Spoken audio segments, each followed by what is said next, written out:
Bien, muy buenas noches con todos los asistentes a este nuevo ciclo de conferencias técnicas que organiza la Asociación de Entrenadores APEA.P acá en Perú. Queremos darle la bienvenida y siempre el agradecimiento por su participación y colaboración al profesor Carlos Ramírez Lenzi, entrenador de básquetbol de la Universidad Nacional Mayor de San Marcos, y a la vez un reconocido traumatólogo en medicina, quien tendrá a su cargo el tema lesiones más comunes en el deporte. Nuevamente, profesor Ramírez, muy agradecido por su siempre acertada participación, que beneficia a todos los entrenadores del Perú y de los diferentes países que vienen participando. Adelante, profesor Ramírez.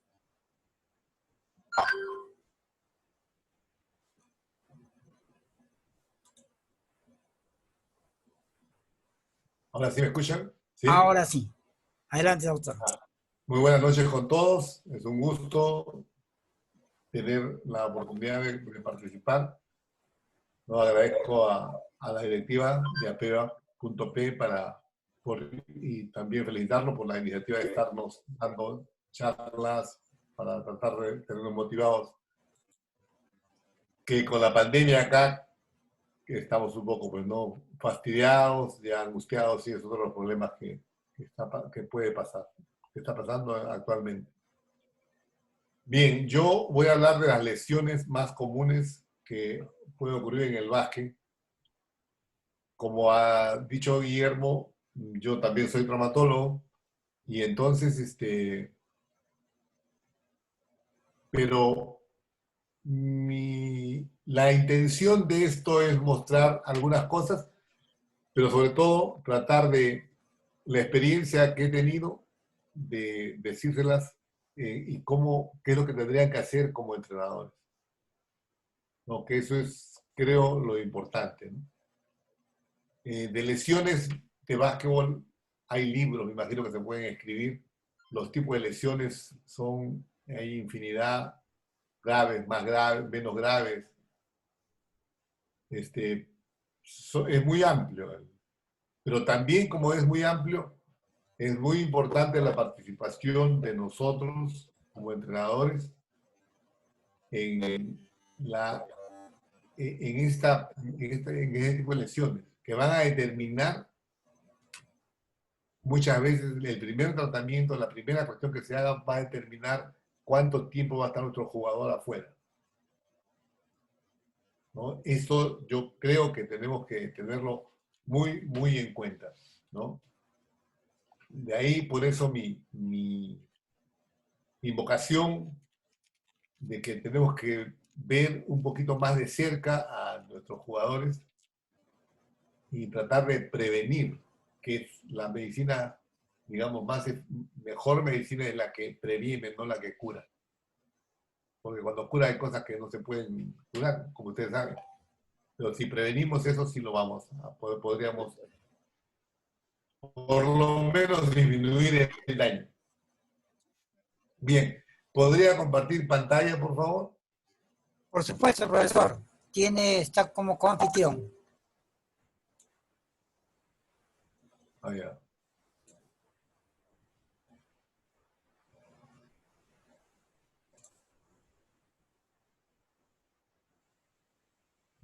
Entonces...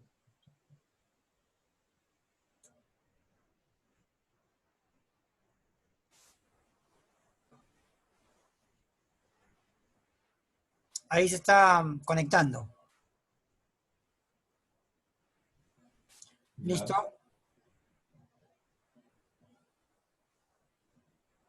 Ahí vamos. Ok. Bueno, como ustedes pueden ver acá, lesiones más comunes en el vasco es el título de la presentación. He puesto esas imágenes que son imágenes del tobillo, de la forma en que uno se puede, digamos, tener un esguince de tobillo, los ligamentos principales, que pueden verlos ahí, ¿no? Ahora bien, si nosotros, pero ¿qué es una lesión? ¿Ya? Eso es lo importante, porque para nosotros poder entender algo tenemos que saber definirlo. ¿Ya? Entonces, a grandes rasgos, una lesión es un cambio en la morfología o estructura de alguno de nuestros órganos. Cambio en la morfología en la forma, cuando se deformó algo, la estructura, cuando se perdió la estructura qué sé yo, de una pierna, de un tobillo. A causa de un daño que altera el desempeño y la función motora. Es muy importante esto, es la función motora, hasta que es solucionada.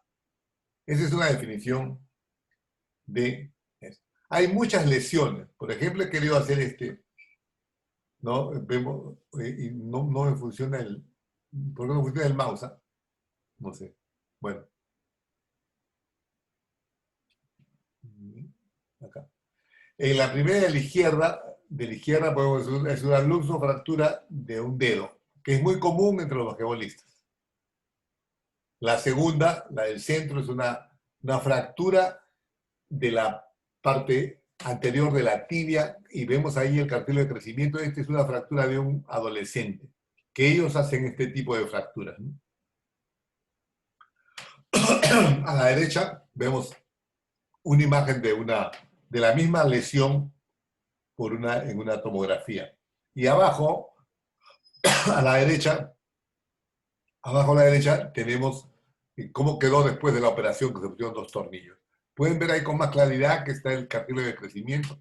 Esa lesión, si se trata a tiempo, el chico, cuando esto le suelde, puede recuperar su función netamente. Y luego tenemos 2 imágenes de tobillo.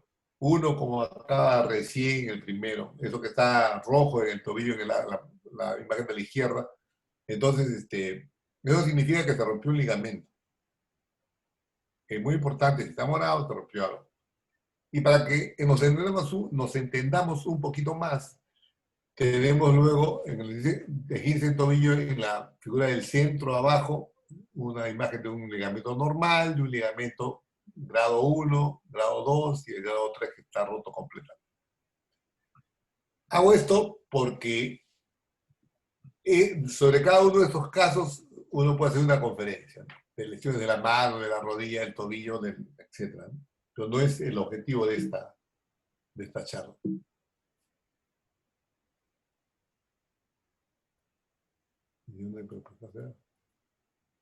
Ahí está. Para ver más imágenes, ¿no? De cosas que nosotros vemos con mucha frecuencia. Desde una rodilla, ustedes saben, bueno, ahí ven los ligamentos que podemos ver, que se habla mucho de las zonas ligamentarias. Me quería simplemente mostrar unas imágenes de cómo se ve un cruzado anterior en la segunda imagen de la izquierda a la derecha. Eso que ven ahí son los meniscos. ¿Ya? Y, dime, ¿cómo puedo hacer para activar el mouse? ¿Ah? ¿Hay alguna forma?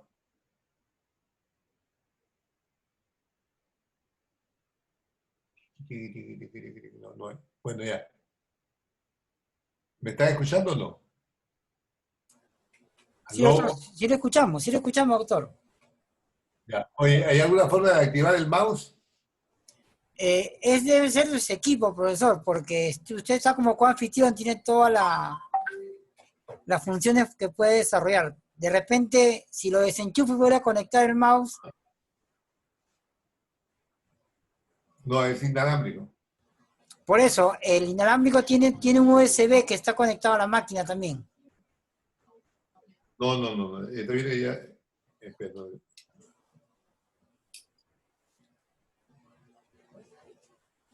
No aparece el mouse. Bueno, no vamos a perdernos del tiempo con esto. Ya. He ido para otro lado.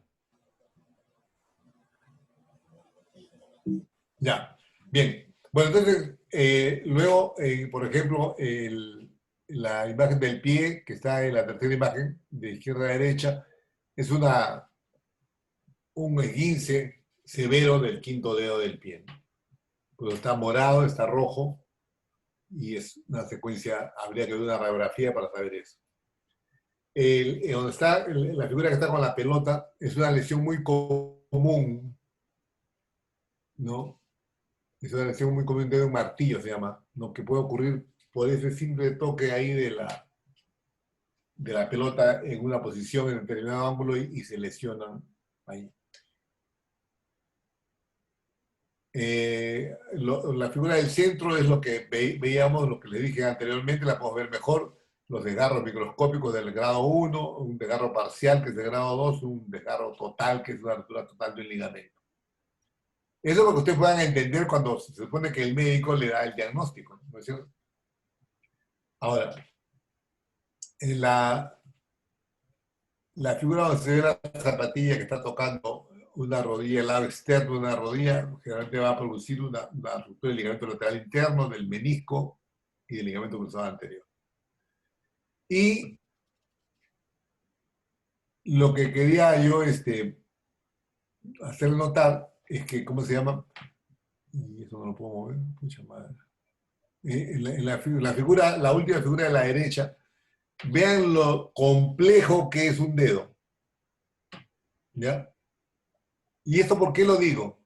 Lo digo porque muchas veces, en el ímpetu de que uno de nuestros jugadores se luce un dedo, se tuerce un dedo, uno quiere enderezarlo, hacerle una serie de cosas, y muchas veces, o la gran mayoría de veces, uno acaba haciendo más daño que bien.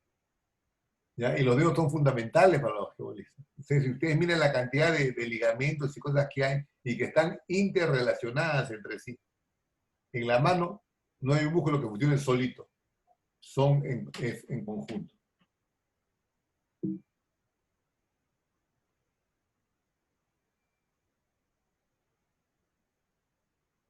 Ahora, la frecuencia de las lesiones en el básquetbol. Como pueden ver, el primer círculo que dice P es de partidos y la C es de entrenamiento, ¿no? Entonces, perdón, la primera es práctica y la segunda es competición. El de la izquierda es práctica. Entonces, se ven ahí los tipos de lesiones en un determinado número de jugadores. No son porcentajes, ¿no? Del número total de jugadores acá, entonces, por ejemplo, son 15, 19, 22, 27 jugadores lesionados en partidos, 11 fueron de un 15, ¿no? 5 de fractura de luxación, 3 de contusiones, 4 de lesión musculotendinosa, ¿no? Entonces, todo, y la última, la de 2, son de raquial, o sea, dolor lumbar. Igual en la competición también, pero siempre los esguinces son los que más ocurren en el básquetbol, ¿no? Con mucho más frecuencia. Y acá lo voy a poner en la frecuencia que ocurren en las estadísticas que hay. Primero, tobillo, ¿no? Primero, tobillo. Luego, edemas óseos. ¿Qué queremos decir cuando decimos edema óseo? Que hay una contusión, un golpe, y el hueso, si le tomamos una resonancia, vamos a encontrar que tiene líquido dentro del hueso, que son unas pequeñas microfracturas que ocurren, que no alteran la morfología total del hueso, pero producen mucho dolor. A veces hay esguinces de rodilla que no tienen una lesión tan grave en los ligamentos, el ligamento cruzado o en los meniscos, pero se demora muchísimo en recuperarse. Entonces, si tomar una radiografía va a salir negativa, no hay nada, es normal porque se ve una imagen normal en la radiografía, pero sin embargo en la resonancia podría salir un edema óseo y si no se le da, no entiende bien el informe, yo pregunto, doctor, ¿se rompió un menisco? No. ¿Se rompió algún ligamento? No. Ah, pues entonces ya, pues apenas te pasa un poquito comienzas a entrenar. Y esa determinación no la debemos tomar como entrenador. Luego las tendinitis aquilianas.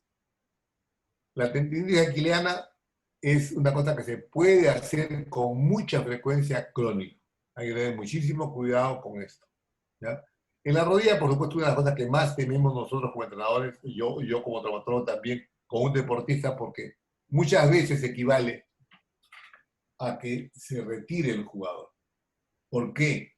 Porque la ruptura del ligamento cruzado anterior, ¿no es cierto? Si da inestabilidad en la rodilla, hay que hacer un injerto de la rodilla, un injerto del ligamento cruzado anterior. Y un injerto del ligamento cruzado anterior, hay que ser muy claros en esto. ¿Cuál es el objetivo de hacer un injerto? ¿Es reemplazar el ligamento cruzado anterior? No, no es así. El ligamento cruzado anterior tiene dos bandas, reemplazamos una. ¿No? En la mayoría de las cirugías que se hacen en el mundo, uno pone una sola banda. Y de origen, o sea, en una rodilla original, el ligamento cruzado anterior tiene dos bandas. Entonces es una cosa un poco compleja porque el ligamento cruzado anterior, por ejemplo, tiene una serie de... No produce dolor, por ejemplo. No tiene inervación para el dolor, pero sí de situación en el espacio. Yo salto, un futbolista que salta a cabecear, nunca está pensando cómo va a caer, cae nomás. Pero ya nuestro cerebro es tan maravilloso que le va a decir cómo va a poner el pie, qué flexión le va a dar, cuánta flexión le va a dar. Entonces, cuando esto se rompe, eso no lo podemos recuperar nosotros. ¿Entienden? Nosotros no podemos recuperarlo. Tanto, entonces es muy importante que una operación del cruzado anterior, que la operación es fundamentalmente para darle estabilidad a esa rodilla, ¿no? Y podría seguir jugando, sí, siempre y cuando esté en forma, ¿no? Una persona que tiene una operación de cruzado anterior, que hay que ser muy claro que ese jugador tiene que tener todo bien hecho para poder seguir jugando, ¿no? Desde el punto de vista de preparación física, técnica, táctica, para que tenga menos problemas su rodilla, que use menos ese cruzado anterior. Las lesiones meniscales, que son también muy comunes, ¿no es cierto? Generalmente son quirúrgicas, no siempre. Actualmente, ya bueno, hace algunos años, el gol estándar, la mejor operación que se puede hacer en el menisco es suturar el menisco.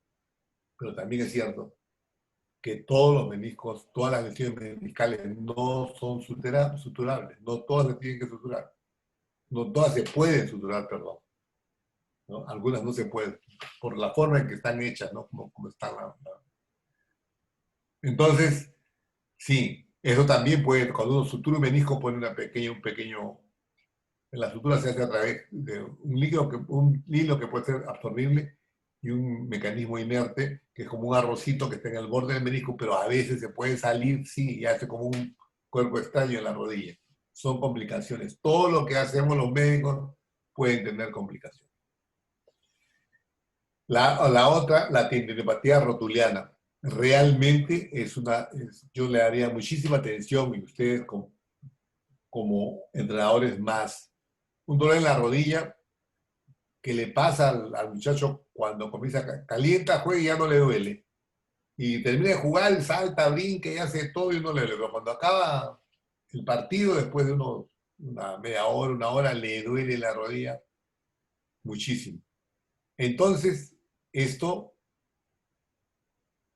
Y esto te lo puede pasar por alto, porque uno a veces, si no conoce la lesión, va a pensar, pues, si el muchacho de todo, se está quejando por gusto, ¿no? Yo podría pensar que se queja por gusto y no es así. Y esta lesión tiene el problema de que puede hacerse crónica, con muchísima facilidad, porque al mismo jugador ve que calienta, le pasa y entonces ya, pues se queda así. Y va poco a poco haciéndose una lesión ya en los cartílagos articulares, que es mucho más complejo de reparar, ¿no? Luego vienen las lumbalgias. Las lumbalgias se dan mucho en el básquetbol por los tipos de entrenamiento, de juegos y la misma, digamos, violencia con que se juega a veces, ¿no? De los movimientos que hacen los chicos muy, muy rápido. La lumbalgia también es muy importante prestarle mucha atención porque puede inmovilizar a un jugador mucho tiempo, ¿no? Mucho, mucho tiempo. El hombro también, el hombro tiene lesiones serias y hay que prestarle muchísima atención. Luego, muñecas, manos y dedos. En eso también quería decirle, manos y dedos es muy importante, sobre todo cuando los niños están empezando a jugar. Ustedes se acuerdan todo lo que hemos estado jugando acá, siempre al principio, cuando uno comienza a jugar básquet, se doblan los dedos, ¿no? Y a veces, como vimos en las primeras figuras, hay una luxofractura, o sea, que se rompe el hueso y se luxa. Eso es mucho más delicado, ¿no? Y bueno, las muñecas también, por las diferentes caídas que puede tener.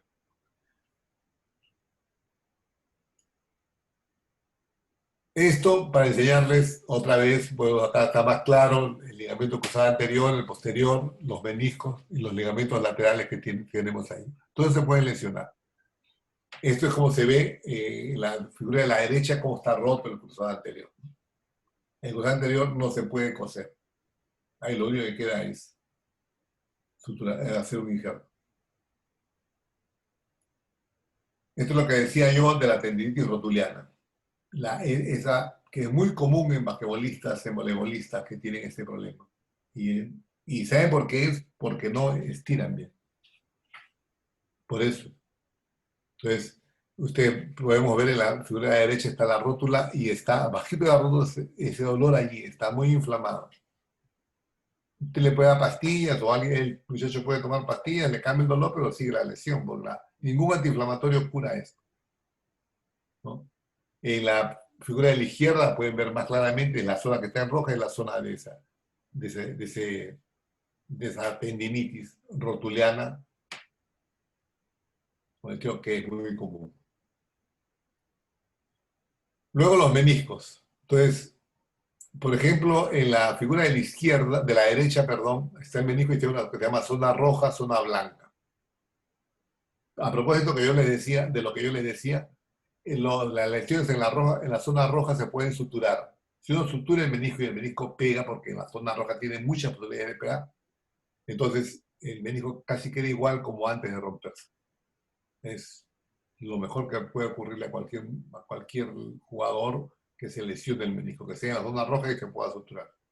En la zona blanca, digamos, si es muy joven, vale la pena suturarlo. Si no es tan joven, a lo mejor no. No se saca el menisco, se hace una meningectomía parcial, se saca la parte rota del menisco nada más. Bueno, y abajo tiene desgarro longitudinal, es un tipo de desgarro que se puede suturar más fácilmente que el desgarro oblicuo, que es más difícil de suturar, ¿no? Que generalmente no se hace. En la imagen de la izquierda podemos ver es una imagen artroscópica. Bueno, se la muestro por afición, ¿no? Ahí pueden ver, digamos, una ruptura meniscal, ¿no? Que esta es una ruptura compleja la que pueden ver ahí, que no es, ahí hay que hacer una meniscectomía parcial. Luego los hombros. La lesión más grave que puede haber en un hombro es una luxación. Ojo, ustedes hay cosas que tienen que ver. Por ejemplo, la figura de la derecha muestra ese signo del hachazo, o también signo de la charretera que usaban los militares, que le sale como una punta ahí donde ponen los galones, los milicos. Se le llama a esto así, ¿no? Es una luxación de hombro. ¿Qué cosa es una luxación? Que se salió el hueso de su sitio de forma permanente. de las lesiones de las luxaciones que hay, todas son complejas, pero el hombro es súper complejo. En el hombro hay que tener muchísimo cuidado, ¿no? Hemos pasado por diferentes etapas en los tratamientos de las luxaciones y todos no son de tan buen resultado. ¿Por qué? Porque los mejores que hay limitan la movilidad del hombro, ¿no? Y un basquetbolista con una articulación limitada, pues no va a poder jugar, se va a aburrir rápido, ¿no? Es muy importante que esté un tiempo inmovilizado. Para que se luxe el hombro tiene que romperse todos los ligamentos. En la radiografía que vemos ahí, vemos el hueso fuera de su sitio, pero no vemos la cantidad de ligamentos que tiene el hombro. Y para que se luxe tiene que romperse la cápsula articular.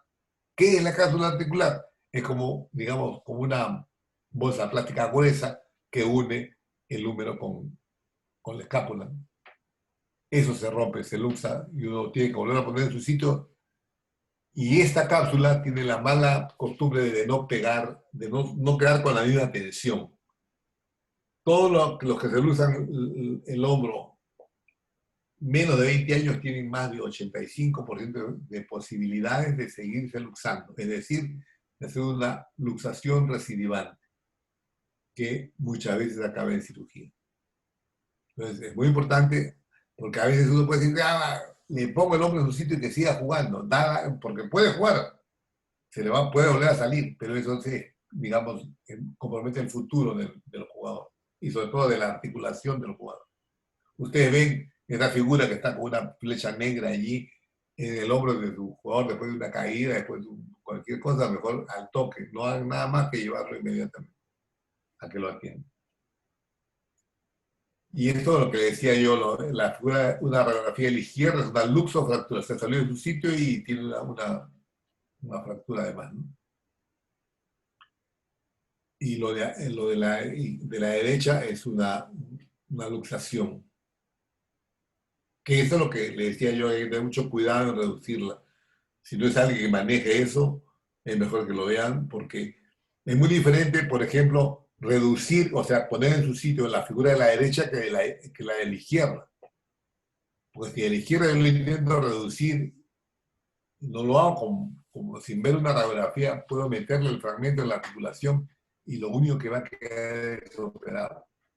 Entonces, hay que tener, bueno, el criterio de lo que yo quiero darles a ustedes es un criterio de esta cosa. Pero nosotros, con todas esas lesiones que hay, y yo le he dado algunas cuantas, ¿podemos evitar las lesiones? No, nosotros no podemos evitar las lesiones. Desde que el básquet, hay lesiones. Nosotros no podemos evitar las lesiones, pero sí. Pero entonces, ¿qué podemos hacer? Prevenirlas. Nosotros podemos prevenir las lesiones. Eso es lo que yo quería decirles de la charla, ¿no? Prevenir. Es mejor prevenir que curar. Pero ¿cómo voy a prevenir una lesión? Primero, que nuestros jugadores estén en forma. Si yo pongo a jugar a un tipo que está fuera de forma, que está gordo, ha dejado de jugar un montón y no va a hacer un partido difícil, es muy probable que se lesione.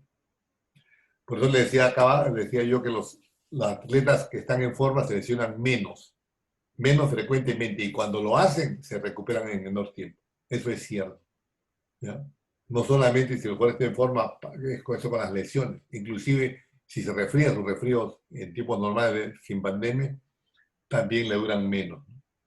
Eso es muy importante tener en cuenta, que tenemos que saber a quién, digamos, que no arriesgar a los jugadores que no están en forma. Esa es una de las cosas que tenemos que tener muy, muy en cuenta. Ahora, evidentemente, ¿cómo yo hago la prevención? Reviso las cargas de los entrenamientos. Siempre tener en cuenta la edad, ¿no? ¿Por qué la edad? Porque las lesiones por edades son diferentes. Si un chico tiene cartílago de crecimiento, sus lesiones son distintas a alguien que ya hace un jugador mayor, que ya terminó de crecer, ¿no? Es la carga que tenemos que tener. Y nosotros acá en Lima, por ejemplo, ¿no? Yo veo muchos jugadores Yo no lo hago porque yo no entreno en colegios, hace mucho tiempo entreno en colegios, pero entonces, ¿qué pasa? Que yo he visto con mucha frecuencia jugadores que entrenan por su club, entrenan por su colegio, y a veces están en la selección. Y entonces, nunca, si tiene la suerte que sea un solo entrenador, estamos bien. Pero generalmente son entrenadores distintos, ¿no? Y ahí es muy importante que haya una coordinación entre los entrenadores para no duplicar cargas, ¿no? Para saber, hay que tomarse el trabajo, definitivamente. O logran ustedes que el jugador, bueno, ya, vas a estar en tu club a partir de julio, de marzo a junio, estás con el colegio. Y se puede evitar lesiones por sobrecarga. Yo conozco a más de un jugador que unos han dejado de jugar, otros que se lesionaron y ya no regresaron nunca más por ese tipo de cosas, por esa sobrecarga que ha tenido sin un control adecuado. Es muy importante nosotros como entrenadores saber esto y poder coordinar. Ahora que ahí es tan fácil coordinar con todo lo que tenemos de comunicación. Entonces, para que no ocurra eso, que los jugadores no tengan ese y puedan desarrollarse mejor, ¿no? Ahora, en la proporción de talla peso también, ¿no? Es, es importantísimo saber, digamos, cómo está su relación talla-peso, porque si o pesa muy poco y no tiene masa muscular, si hacemos cierto tipo de movimientos te podrían lesionar. Tuve un jugador una vez, un chico de 15 años que tenía casi 2 metros, y pues hablaba una pelota con un giro, pues cayó en el pie, se le fue todo el cuerpo, porque no tenía con qué sostenerse, y se le usó la rodilla. Bueno, no se usó la rodilla, tuvo un esguince severísimo de la rodilla.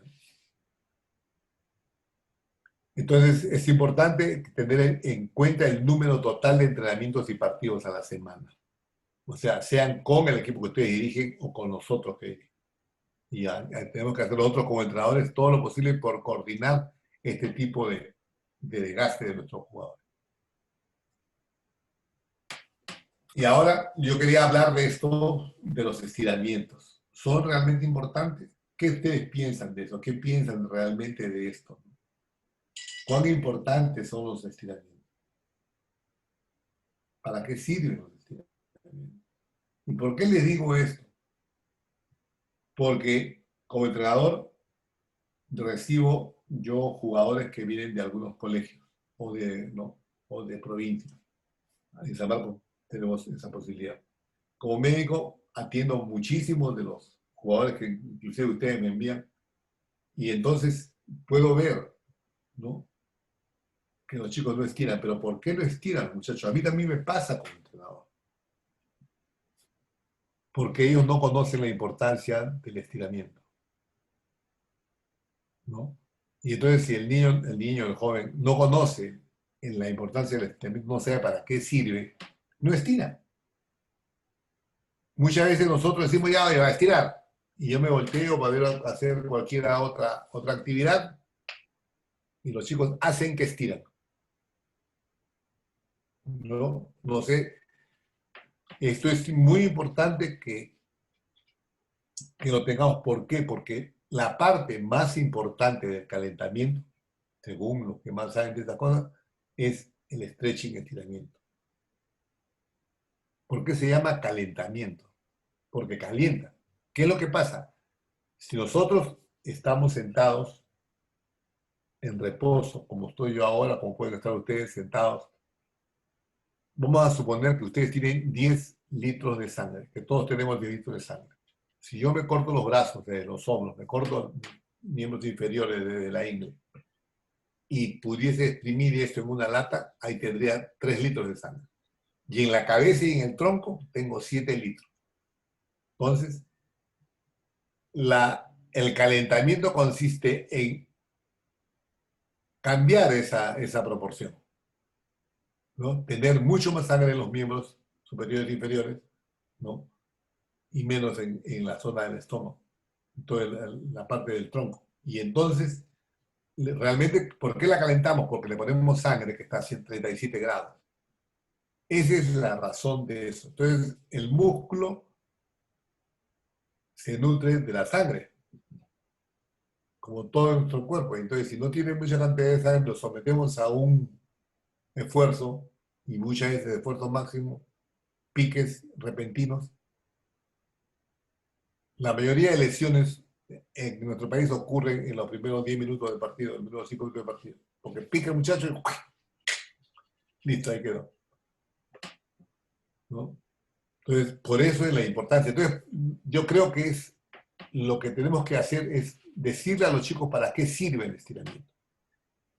Hay una diferencia de los 14 años para atrás, porque a esa edad nosotros sabemos que hay funciones, digamos, básicas, como por ejemplo la velocidad.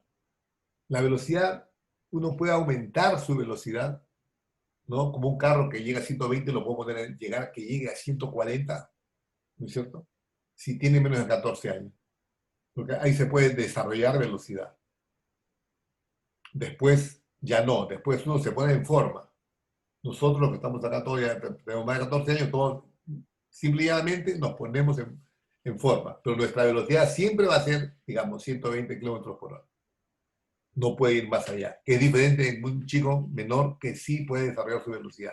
Y lo que más lo va a ayudar es el estiramiento para poder recuperarse más rápido y puede desarrollar su velocidad. Y puede desarrollar su elasticidad. La elasticidad uno la va perdiendo. Evidentemente por edad, de todas maneras, ¿no?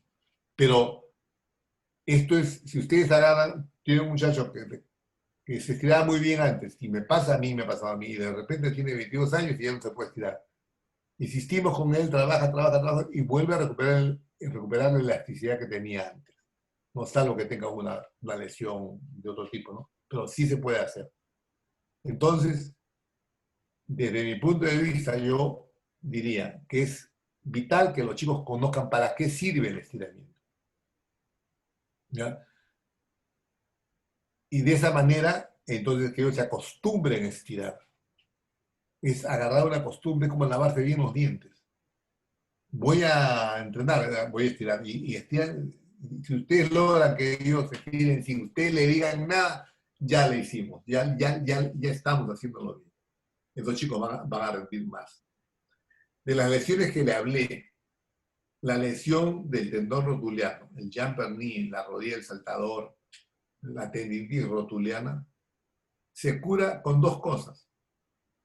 Aumento de volumen muscular, de muslo glúteo, y estiramiento de los isquiotibiales, que son los músculos que están atrás del muslo, que se llaman isquion, que es el isquion, el hueso de la cadera, que está debajo de las nalgas. Ahí se inserta el músculo y los dos músculos que son ahí y van hasta la tibia, se llaman isquiotibiales. Estirar eso y aumentar el volumen muscular del muslo los cubre de la tendinitis rotuliana. Lo tienen que hacerlo bien. Tienen que ver, este chico debe agarrarse, por ejemplo, estando sentado, los tobillos con un tobillo con las dos manos y poner la frente en la rodilla. Y va a estirar eso, ¿no? Podemos hablar mucho de los estiramientos, que hay estiramientos dinámicos ahora, pero igual sirven para lo mismo. Hay un famoso preparador físico de los atletas olímpicos americanos que él propiciaba que en lugar de hacer 14 segundos de estiramiento, hacía 2 de 7 y él iba mejor. Me acuerdo mucho hace algún tiempo, Raúl Duarte me alcanzó el libro de este médico fisiólogo, ¿no? Que se dedicaba a hacer ese tipo de cosas. Entonces, yo quiero que ustedes prendan las alarmas, fíjense que tienen que conocer de estiramiento, saber cómo se estira cada parte del músculo, porque es eso. Es muy diferente estirar los isquiotibiales, que le he dicho yo, para la lesión del tendón rotuliano, pero tienen que estirar la columna. Puedo estirar los músculos del brazo, del antebrazo, ¿no? Y de repente muchachos van a meter más sus lanzamientos de 3. Es muy importante estirar eso, estirar pantorrilla. Y sobre todo estirar cuando acabó el entrenamiento o el partido. Porque el chico se va a recuperar mejor. Entonces, muy, muy, muy importante. Algunos somos entrenadores, pero físicos todos juntos, ¿no? Otros tienen la posibilidad de tener un preparador físico, pero ustedes como entrenadores, el entrenador es el jefe responsable de todo lo que ocurre en su equipo, tienen que estar atentos a que el ayudante, el asistente, el preparador físico haga los estiramientos correspondientes, ¿no? Eso es una cosa vital que tenemos que hacer. Para acabar, antes de entrar a la sección de preguntas, ¿qué debemos de tener siempre? ¿Qué deberíamos de tener siempre? Hielo. En una cancha de entrenamiento, en un partido, así como llevan pelotas, uniformes, deberían llevar hielo. El hielo, ¿qué función cumple? Es importante que ustedes lo sepan. Tiene dos cosas fundamentales. Uno, al bajar la temperatura, también baja la temperatura de todos los tejidos que están alrededor y entonces los nervios sienten menos. En cierto modo, le calma el dolor. O sea, para cualquier cosa, un golpe, una torsión, le ponen hielo mientras que lo vea el especialista. Vendas para fijar el hielo, vendas para ajustar alguna articulación, eviten ajustarlas mucho. Férulas, si alguien se rompe muchas veces hemos estado en alguna cancha que se rompió algo y no tenemos que ponerle abajo una ruptura es raro que se rompa la tibia. Yo me acuerdo que una vez en el círculo uno de los chicos se rompió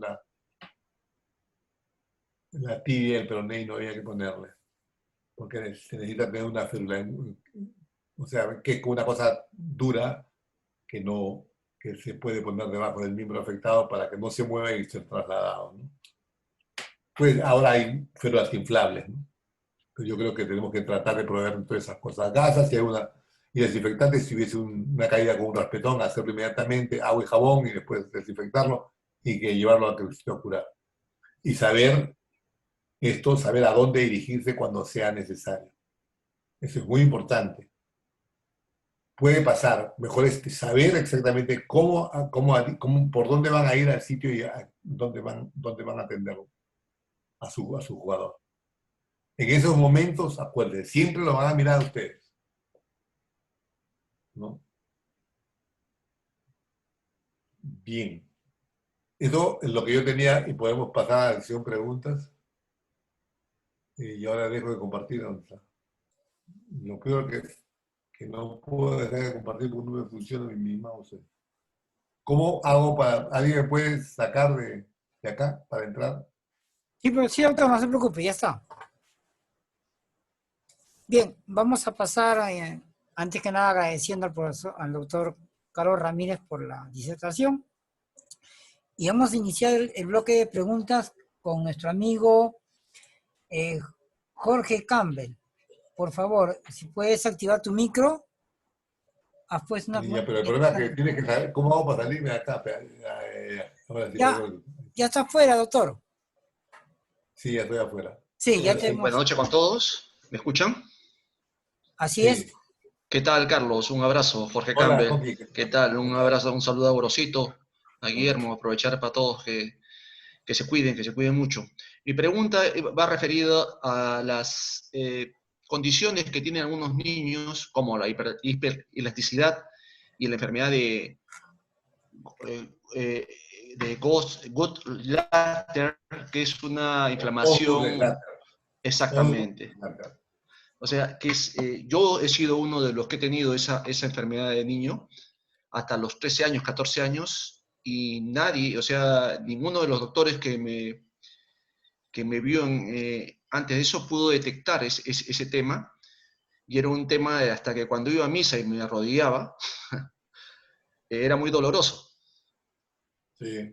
Y poco a poco eso se fue quitando, ¿no?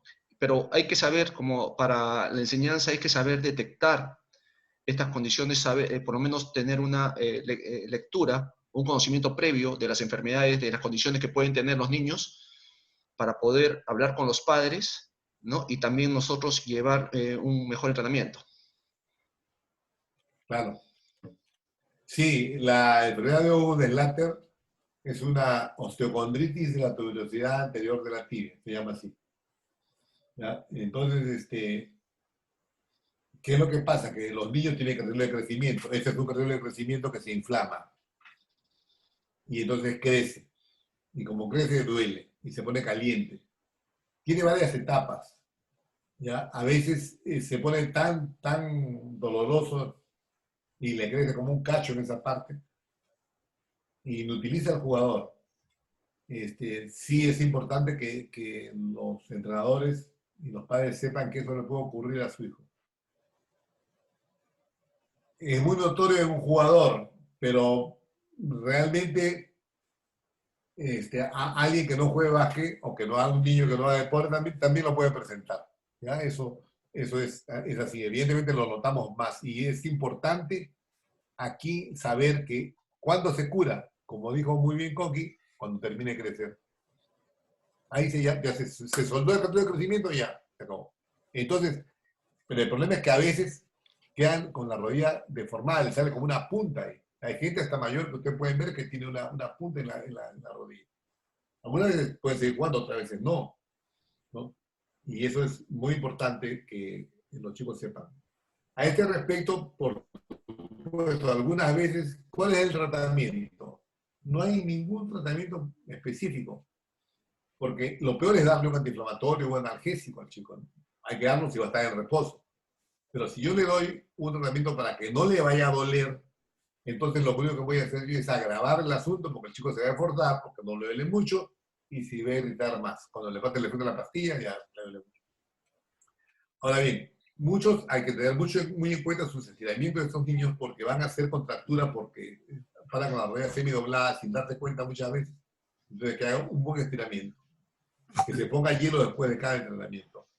Antes que se ponga mucho hielo, llega a su casa y se encierra con hielo.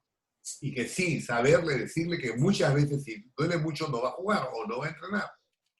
Y que para que no se inflame, porque a veces cuando llegan a mayores, lo único que queda a veces es enyesarlo, ponerle una inmovilización. No para curarlo. El yeso se le pone para que se desinflame. Eso a veces, si no se entiende bien, entonces creen que el muchacho ya se pone el yeso para curarse. No, mentira, tiene que seguirse cuidando. Y en el tema, por ejemplo, de la hiperelasticidad.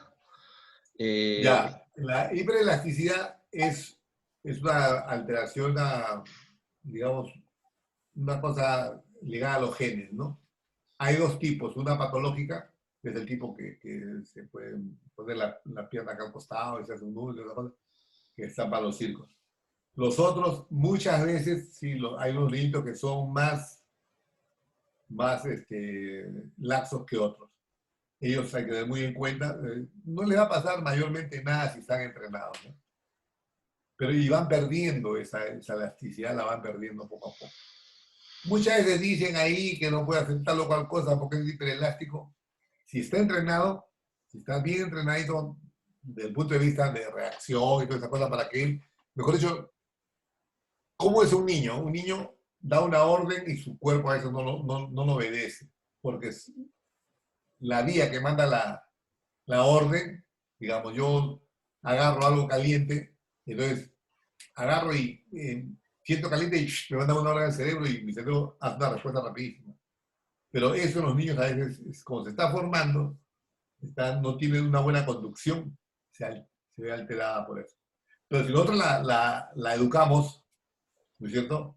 Agarrar pelota, por ejemplo, ¿no? Si no la agarra muy bien, si se demora en estirar un poquito la mano, le cae la pelota con el dedo que no lo está terminando de extender y se dobla el dedo, lo que vimos, la figura que vimos en la presentación.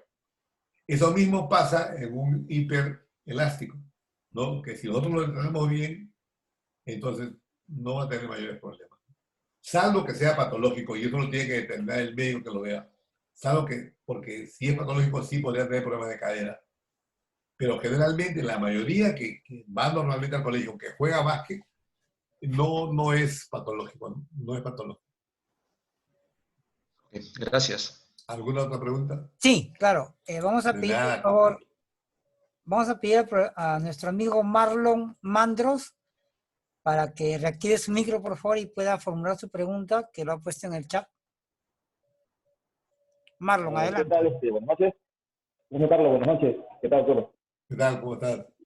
¿Qué tal? Doctor, disculpe una consulta. Mira, lo que pasa es que yo, bueno, hace 3 años tuve una fractura de platillo tibial izquierdo jugando básquet en un entrenamiento en la vida real. Entonces, pucha, realmente fue bravo lo que tuve. Entonces, me fui a la clínica San Juan Tadeo, me pusieron una fédula, me sacaron resonancia, todo, y me dijeron que tenía fracturada el platillo tibial izquierdo. Entonces me operaron la rodilla, me operaron, y entonces no podía doblar la rodilla en 4 meses. Y el doctor que me operó, no me acuerdo bien el nombre, pero me dijo, tienes que doblar tu rodilla. Entonces no podía doblar la rodilla. Me voy con otro médico, y el otro traumatólogo, y me indicó que tenía que hacer una artroscopía, que tenía como líquido segovial derramado, y no me dejaba presionar la rodilla. Entonces me hice la artroscopía, ya pude doblar la rodilla, pero también como a la vez mi rodilla se había quedado bloqueada, me costó bastante poder doblar la rodilla y generar, poder doblar y caminar, ¿no? Estuve con terapias y todo eso, entonces me dijeron que ya no podía jugar la rodilla. Y me dolió bastante, ¿no? Porque yo siempre había sido activo para jugar. No sé si consideran mi primo tiene cistas margueras. Entonces, sí me he estado yo metido en el tema de básquet, pero la última vez que me fui porque tuve un problema me dio como, no me acuerdo bien el nombre, pero lo que pasa es que no podía dar la rodilla. Me dio rigidez de rodilla. Y me dijeron que tenía por una tercera operación, y pues tienes un hueco en la rodilla. Tiene que hacer un injerto, me indicaron eso. Bueno, yo qué te puedo decir, ¿no? Estamos hablando en un poquito en el aire. Yo lo que te puedo decir es lo siguiente, las lesiones articulares, como es la fractura de platillo tibial, Claro. son quirúrgicas de primera intención si están un poquito desplazadas, porque al ser articular, las articulaciones nuestras son perfectas y entonces hay que tratar de recuperar eso. Son operaciones combinadas que se hace una artroscopía para ver la superficie de la tibia y por debajo se levanta, que quede parejo, que quede reconstruida la articulación. Eso es lo que tendríamos que ver. Ahora, no sé ya qué pasó, o digamos qué tipo de fractura fue. Es una fractura compleja, definitivamente tienes toda la razón, es muy compleja, pero yo no te podría decir más si es que no veo los exámenes y verte a ti, saber qué Claro, pronóstico tienes. me gustaría, claro, como usted me puede traer un día, me indicaron que usted trabajaba en la clínica Estela Maris, ¿no? Sí. Ya, pero con los argumentos que quiero ir, sí, porque justo quiero, ¿no? Para que me vea en mi casa y tengo mis placas, todo eso. Ya, listo, con mucho gusto. Muchas gracias, doctor. De nada. Gracias. Bien, vamos a pedir al profesor Gino Bota que por favor encienda su micro. Gino, adelante.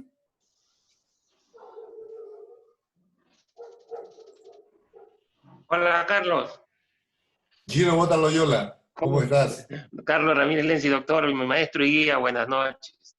Gusto saludarte. ¿Qué tal? ¿Cómo estás? De igual Qué manera. tremendo. Muchas gracias. Primeramente agradecer a la PEA, ¿no? Por la oportunidad y a ti, ¿no? Por todo para los que no me conocen, fui tu pupilo y aparte que me ha servido mucho, no tanto basquetbolísticamente como en lo personal, y siempre yo estoy muy agradecido por todo lo que has hecho por mí, ¿no? O sea, tanto en salud como en deporte. Bueno, mi pregunta es esta. Eh, ¿Qué probabilidades tiene el jugador grande por sí? No vamos a poner un jugador alto, ya tú sabes, que calza por sí, que no su talla de su calzado no es acorde a su estatura, ¿no? Entonces, ¿qué probabilidades tiene más de lesionarse que un chico normal? No sé si he sido claro. Bueno, habría que verlo en un contexto, Gino. Realmente es muy difícil que la naturaleza te genere una inestabilidad de esa manera, ¿no? Pero es probable. Tú me dices que sea un jugador alto con un pie pequeño. Claro. Claro. Habría que ver. Es muy difícil poder decirle. Evidentemente, si pensamos, qué sé yo, mecánicamente, sí pues requieres una base de sustentación. Pero si hay una buena coordinación, si se le enseña a coordinación desde pequeño a este muchacho, yo creo que puede superar largamente, ¿no? El otro tema que es muy importante, lo del calzado, ¿no? Sí, habría que ver, digamos, exactamente. Puede ocurrir que hubiese alguien con un pie demasiado pequeño para hacer eso, ¿no? Pero no, si no lo veo, para poder examinar, ver qué cosas que te puede hacer, ¿no? Ok. Entonces, lo que yo te podría No, decir, no, yo sí, pero no sé. está bien, está Me bien. gustaría Quería más ver, o menos tener una idea, ¿no? Porque siempre a veces dice, hoy te puedes, parece que te vas a caer, ¿no? O que no tiene mucha estabilidad. generalmente es que le falta coordinación, ¿no? Generalmente es que le falta coordinación. Entonces, es muy, muy importante. Y para más o menos, para terminar, si puedes, más una idea de lo normal, un jugador de 2 metros, vamos a suponer, ¿cuál es más o menos el aproximado que debe estar calzando? ¿Tienes una idea más o menos, o sea, qué es lo 2 normal? ¿Un metros está 13? a 46, 47. Ok, ya me quedó más claro. Gracias, doctor, y ya estaremos conversando ahí en San Marcos, te visito cuando acabe la pandemia. Cuando acabe la pandemia. Con mucho gusto. Gracias por todo. Bien, No, gracias a ti, Gilbert. vamos a invitar el micro al profesor César Horna, por favor. César Horna, ¿puedes formular tu pregunta? Adelante, César.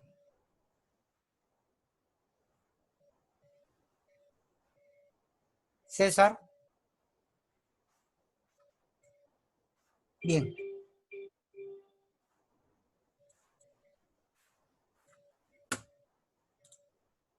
Parece que no puede. En todo caso, con los colegas que han levantado la mano, Si la podrían leer, claro, dice, no dice que si la podrían leer. No sé. sí, dice, buenas noches, la condición de ser diagnosticado con hipotomía muscular general de infante presentaría alguna dificultad al desarrollo de actividad deportiva.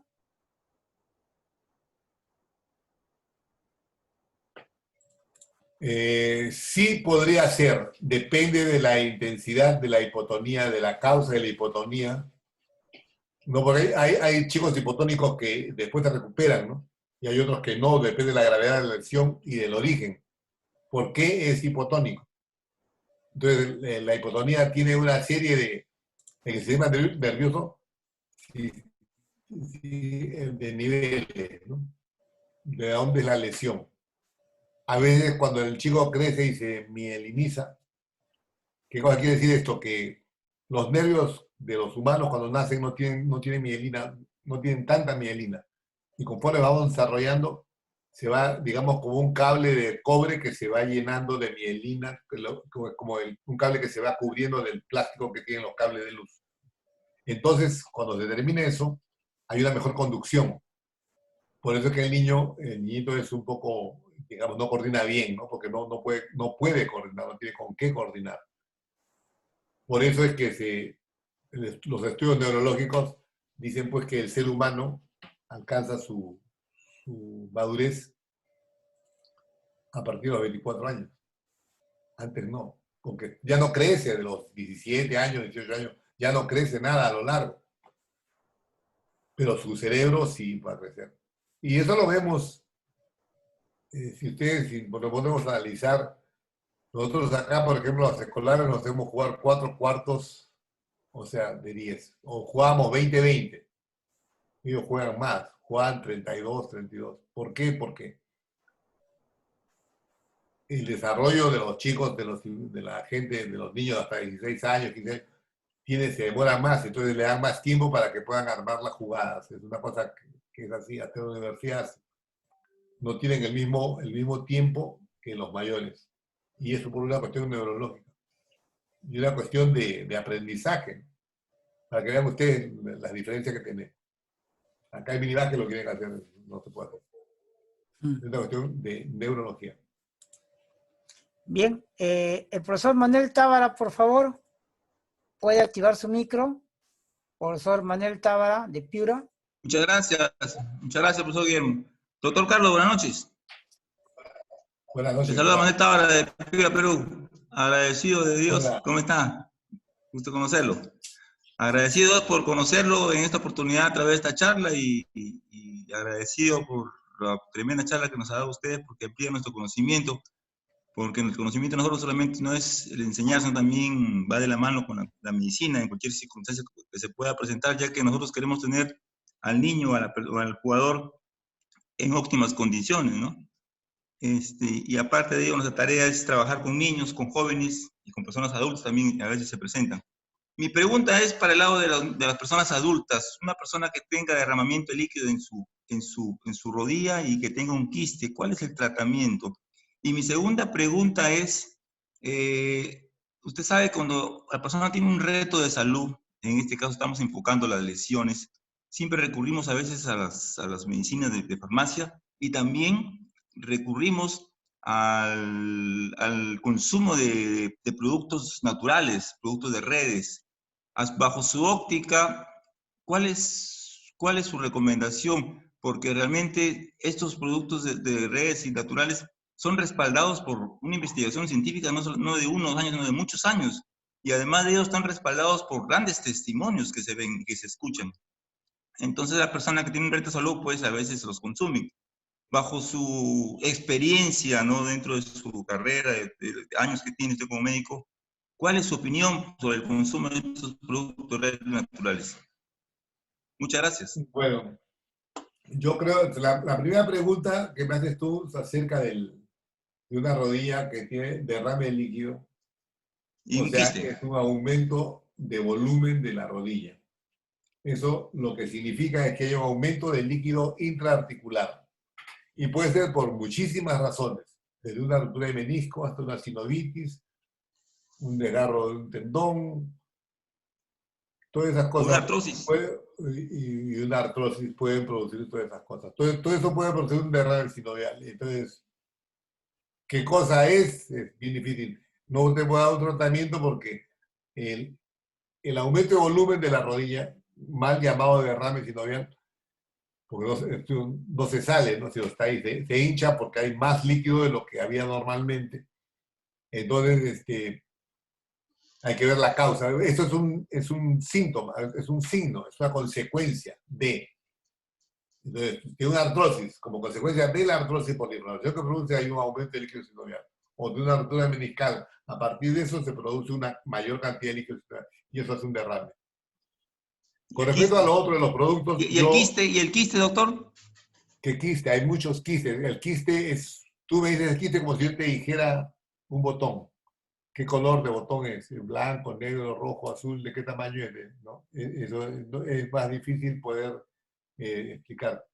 Si es un quiste que se produce, digamos, por un derrame sinovial, que puede ser por un menisco, y hay un quiste de Baker, se llama así, de Baker en la parte posterior de la rodilla, es consecuencia de la lesión del menisco. Y cuando uno opera el menisco, soluciona ese problema, se disminuye la inflamación y el quiste desaparece. Pero hay otro tipo de quiste, ¿no? Hay un quiste meniscal que a veces hay que sacarlo, ¿no? O sea, un quiste es una cosa muy, muy grande, ¿no? Muy amplia, es muy difícil poder dar una explicación tan certera. Con respecto al uso de productos, mira, yo soy médico occidental, he sido, digamos, educado en estas cosas, ¿no? O sea, de tal manera que yo no creo que uno debe consumir un medicamento si no tiene una orientación, una indicación de un médico, que por supuesto también se puede equivocar, ¿no es cierto? Todos nos podemos equivocar, ya. Con respecto a los productos naturales, mira, hay muchas cosas que están, digamos, se pueden aceptar, ¿ya? Pero hay otras que no. La cantidad de estudios de una cosa preparada, ¿ya? O sea, que se fabrica, si no tiene la aprobación de la FDA de Estados Unidos o la Agencia para Medicamentos de la Unión Europea, que son entidades que rigen esto y que difícilmente lo podemos hacer nosotros porque no tenemos la calidad de los laboratorios que tienen ellos. Entonces, yo no lo recomiendo. Hay muchas cosas, estimados colegas, que la medicina pues, es mágica, ¿no? Los antiguos nos decían que de médico, poeta y loco, todos tenemos un poco, pero no es no necesariamente es una cosa que se pueda comprobar. Por ejemplo, la glucosamina con el contritin sulfato. Se hizo una cantidad de propaganda que regenera el cartílago y que no. Y es mentira. El cartílago humano no se regenera, y eso se sabe desde hace decenas de años. El cartílago humano no se regenera. Yo puedo tomar un analgésico cuando es algo que me calme el dolor, me va a calmar el dolor, pero no me cura ¿cómo se llama? El cartílago que está dañado, que tiene un hueco en lugar de tener cartílago. A mí me pasa con frecuencia cuando opero un menisco que se demoró mucho en operarse y ya hay una lesión en el cartílago. Yo tengo que explicar al paciente que, mira, tu menisco está solucionado. Tienes una lesión en el cartílago que no se va a poder hacer nada. Porque no hay cómo ponerle condrocitos, que son las células iniciales del cartílago. No hay. ¿No? Entonces, ¿qué es lo que sigue? Desarrollar muscularmente en un miembro inferior, glúteo, muslo y pantorrilla. Entonces, 3 grupos musculares hacen eso. Si eso está bien desarrollado, va a permitir que la rodilla funcione más eficientemente y entonces use menos esa parte del cartílago que no lo tiene. Y ya no tiene dolor. Eso es lo que se puede hacer. Podría... Siga. Sí, digamos, sabemos que, por ejemplo, lo que está en investigación, lo que está en mucha investigación es el uso de células madre. Una célula madre es una célula especial que tenemos los humanos, en determinadas partes de nuestro cuerpo o en el cordón umbilical, que puede generar cualquier cosa. Una célula madre puede generar un ojo, una nariz, un dedo, un hígado, un cartílago, lo que quiera. Pero el único problema que tenemos es cómo le pasamos el mensaje a la célula madre para que haga eso. Si yo tengo una artrosis en la rodilla, me sacan de la cresta ilíaca, me sacan células madres, la centrifuga, después de la célula madre en la rodilla, la célula madre se queda ahí y no va a pasar nada, porque no tiene cómo regenerar el cartílago, no sabe cómo. Esto funciona por cierto tipo de mensajes, ¿no? Es como hablarle en otro idioma, no entiende nada. ¿Podríamos decir que le pueda mejorar su salud el producto natural o darle una mejor calidad de vida? Habría que hacer lo que están haciendo con las vacunas. Darle a algunas personas con sintomatología muy parecida, darle el producto ese y a otros darle un producto que no tenga nada. Y si mejora, la mejora es enorme en la persona que toma el producto, podríamos decir que sirve. Los estudios médicos se hacen así, ¿no es cierto? Estamos ante enfermedades parecidas, le damos tratamientos y otros son ciegos, o sea, no se le da un placebo. Y si mejora más la persona que le damos la sustancia, que el otro, hay una enorme diferencia de, no, qué sé yo, por encima del 30-40% con relación al otro, porque aunque les parezca mentira, muchos con placebo mejoran. Por muchas razones mejoran. Entonces, no, así los estudios médicos por eso tienen lo que se llama un rigor científico para ser aprobados, ¿no? Porque no solamente es una persona, son un montón de personas. El hecho de que mejore una no quiere decir que eso estaba bien. Puede ser que sí, esta persona fue muy bien, pero no sabemos qué va a pasar con el resto. Eso es lo que, bueno, como le expliqué yo en el primer momento, yo soy un médico occidental, formado en una universidad occidental que tenemos cierto, digamos, apego al conocimiento científico.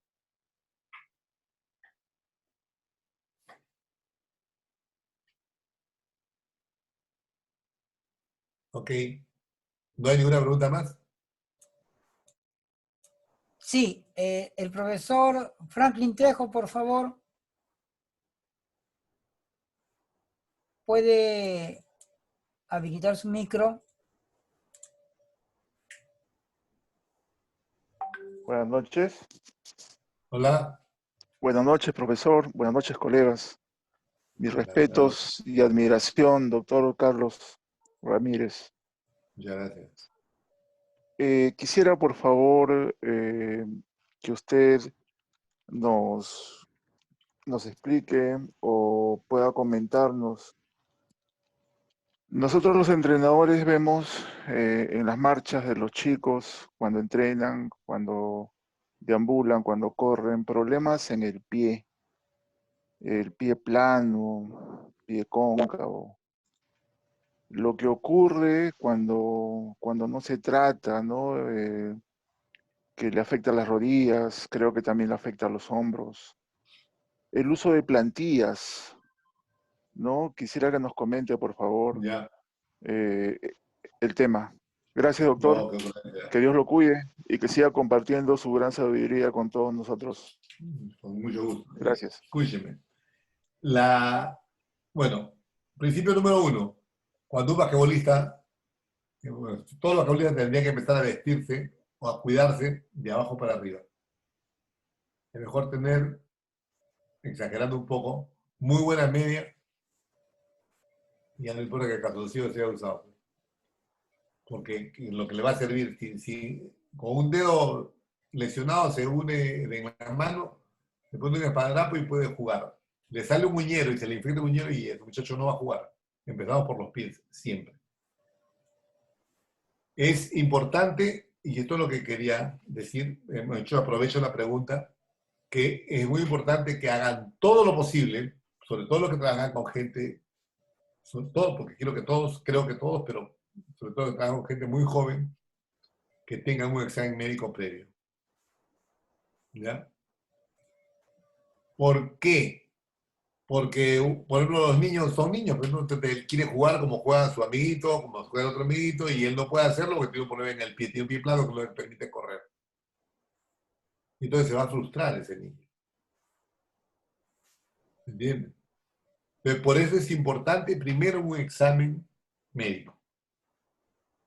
Eso es lo primero que habría que hacer para saber qué pronóstico tiene ese muchacho. ¿Ya? La mayoría de los pies planos, hay dos tipos de pie planos. Si esto es bicalcáneo, el hueso del talón, y está así, tiene esa orientación, entonces el resto se va a encajar acá y hace el arco del pie. Pero si este calcáneo está así, entonces mi pie siempre va a ser plano. Me puedo poner 45 años de plantillas y siempre va a estar plano. ¿Ok? Pero tiene que tener el médico, ¿no? Entonces, me pueden indicar que ustedes hagan algunos ejercicios o ayudarnos a hacer ejercicios a los niños para que mejoren eso. Y les digo por qué. Porque el niño que está así, que tiene una radiografía, por decirlo, ¿no? Y tiene su arco que se le forma, o ustedes lo ven, le dicen que se sacan las zapatillas y las medias, y le ven sentado, que le levanta el pie y tiene su arco, pero cuando se para se le cae el arco, ese es un pie plano funcional. Él debería usar plantillas, pero no para que le cure el pie plano. Ninguna plantilla cura los pies planos. Es mentira eso. ¿Ya? Es mentira. Las plantillas sirven para sostener, no para curar. ¿Ya? Que eso que quede bien claro. Yo tengo varios años de traumatólogo y al principio yo veía muchos padres, madres, familias que en el verano llevaban al niño o la niña al traumatólogo para que le recete sus plantillas. Y muchas madres venían a decirme, pero yo le he recetado su plantilla, doctor. O sea, como diciendo, ya yo hice mi parte. Pero no es eso. No es así. Muchas veces ese niño que tenía el pie plano funcional, ese niño se ponía a jugar, hacía judo, hacía karate, que lo hacía sin zapatos, y ya mejoraba su musculatura, crecía un poquito, se ponía más fuerte y ya no tenía pie plano. Pero no había sido la plantilla, como podemos creer. Créanme que en el año 88, creo, 89, por ahí, hace bastantes años, no, 91, se hizo un estudio en Brasil sobre 200.000 niños brasileños, sobre el pie plano. En los niños de las favelas brasileñas. Bueno, en promedio no había pie plano. pero todos los niños no usaban zapatos. Y no había, o sea, había los pies planos inveterados. ¿A qué le llamamos pie plano inveterado? Al que el calcáneo está así. Ese pata hay que operarlo. Pues, ¿no? Si es chiquito, el operador va a hacerle su arco. Y si es más grande, ya ni hablar que use plantillas de sostén. O sea, la plantilla sirve para sostener. Bien, como decía, entonces, ¿qué le recomendaría yo a los niños? Siempre que caminen en la casa sin zapatos. Que caminen en la punta de los pies. Que cojan cosas con los dedos de los pies. ¿No? Inclusive, a ver, nosotros tenemos cosas que las traemos de antes, ¿no? No es lo que si el resfrío entra por los pies, pues no es así, el resfrío es un virus. Y entonces el chico, no te saques los zapatos. Pues, no. Y lo ideal es que el niño camine sin zapatos. En todo caso, como yo le digo a los padres, por favor, arregla tu casa de tal manera que tu niño pueda caminar sin zapatos. Porque eso es lo mejor. Un día me dijo un traumatólogo, si Dios hubiera querido que usásemos zapatos, nos hubiera mandado con zapatos. Nosotros somos monos, nacemos sin zapatos. Y lo que hay que hacer es ejercitar el pie. El zapato es plano. ¿No es cierto? El zapato por dentro es plano. Entonces no nos hace esa cuestión. Y la plantilla o el zapato ortopédico lo usa el niño ¿cuántas horas? Un niño duerme de 8 a 10 horas. Le quedan 12. Cuando está sentado en el colegio, la plantilla no le sirve de nada porque no está parado. La plantilla le sirve cuando el niño está parado caminando, para sostenerlo nada más, ¿no? Para que no se deforme un poco más, quizás. Pero creer, como le digo, hay que sacarnos la idea esa. Sí es importante enseñarle a los niños el cuidado de los pies. Es muy, pero muy importante, ¿no? Los niños deben acostumbrar a que en cualquier momento ustedes sacan las zapatillas y las medias y no debe haber mal olor. El ser humano no apesta. O sea, si el pie juega y le huele mal los pies después de haber jugado, entrenado o al final del día, es porque tiene hongos. Y hay varios tipos de hongos. Hay el hongo de las uñas, que es la onicomicosis, el hongo que crece entre los dedos, que es un hongo que produce picazón, ardor, ¿no? Es del pie de atleta.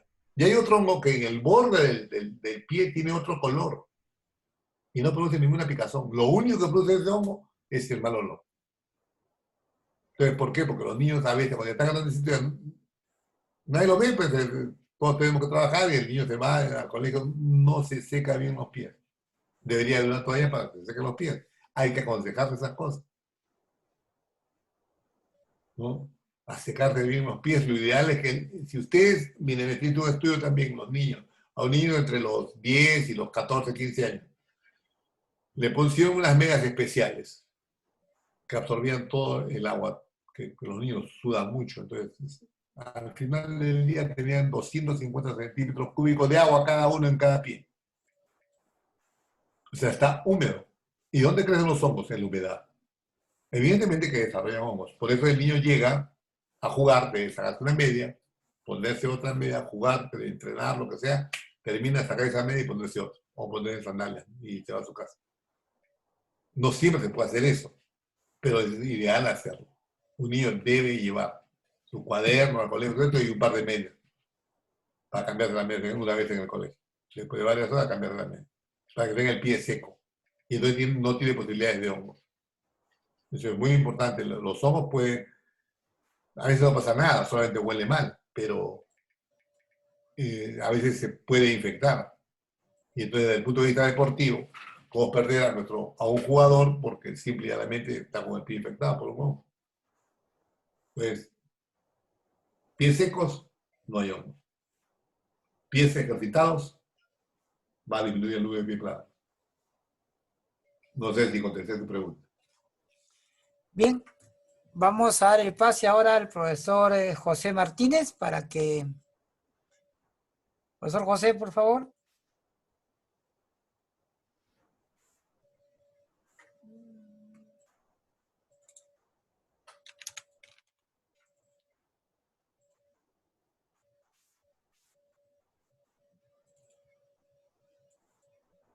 Profesor José, ya está. Disculpa. Buenas noches, estimados profesores, estimados amigos. Profesor Carlos Ramírez, un gusto saludarlo. Hola. De verdad, reciba usted el agradecimiento a nombre de todos, la audiencia que el día de hoy nos ha acompañado, más de 100 personas dentro del Zoom y a través del Facebook, creo que una centena más. No puedo, yo creo que no tengo palabras para poder agradecerle por su paciencia, por ese afecto que se nota al brindarnos ese conocimiento. Estamos seguros de que todos nosotros nos vamos con una cuota del aprendizaje de hoy para nuestra vida diaria, para el desarrollo de nuestras actividades. Quiero aprovechar la oportunidad entonces para poder cerrar esta jornada del día de hoy, que ha sido sumamente exitosa. Yo creo que está en nosotros poder cuidarnos, cuidar a nuestros alumnos y sobre todo difundir una cultura de higiene, de prevención y de preparación. Tal como lo decía el doctor desde el inicio de su ponencia, todo está en unas condiciones de prevención para poder evitar muchas de las dolencias que nosotros hoy tenemos. Doctor, unas palabras finales para despedirnos de esta amable audiencia que el día de hoy nos acompaña. Bueno, ¿qué le puedo decir? Para mí es un gusto poder compartir algo de la experiencia que uno ha acumulado. Sí, realmente yo me gusta enseñar y estoy dispuesto y me gusta aprender también. Realmente me siento bien haciendo esto y desde ya no, cuando tenga alguna duda, si puedo ayudar en algo, con muchísimo gusto. Entonces, hasta cualquier momento y con mucho gusto. ¿Ok? El agradecimiento nuevamente, querido profesor Carlos. Yo estoy seguro que a nombre de PEVA.P, a nombre de toda esta audiencia, un abrazo fraterno a la distancia, a ustedes, queridos colegas, a cuidarnos y los invitamos próximamente a una nueva sesión. Desde ya tenemos el compromiso del profesor Carlos, del doctor Carlos, para que nos pueda ilustrar nuevamente, porque han quedado muchísimas dudas, muchísimas preguntas en el tintero, y yo creo que en una próxima oportunidad esto merece una segunda versión. Muchísimas gracias a todos, muy buenas noches y nos vemos en la próxima sesión. Gracias a todos. Gracias, doctor. Buenas noches, saludos. Gracias, Zurdo. Buenas noches. Buenas noches. Coqui, ¿cómo Gracias, estás? Carlos. Profesor Ramírez, muchas gracias. Ha sido un gusto saludarlo. Julio Nobleza, también a todos los de PEVA. Gracias, Guillermo. Gracias, profesor Rosito. No has preguntado nada, José. Gracias, doctor Carlos. Manuel Tabara, de Pira, Perú. Gracias, doctor Ramírez. Gracias, buenas noches. Saludos a Guillermo. Saludos, Carlos. Doctor, saludos desde Guatemala. Me toca despidiendo, papi. Gracias, profesor Guillermo, gracias. El agradecimiento a todos los amigos de Sudamérica que nos están siguiendo, Sudamérica y Centroamérica, ¿no? Guatemala, Nicaragua, México. Un abrazo, hermanos. Gracias por estar aquí con nosotros. A nuestros amigos también. Gracias, José. Dentro de todas las fronteras del Perú. Carlos. Gracias, hasta luego. Profesor Franklin, ¿cómo está? Bien. Coqui, un abrazo a la distancia, Coqui.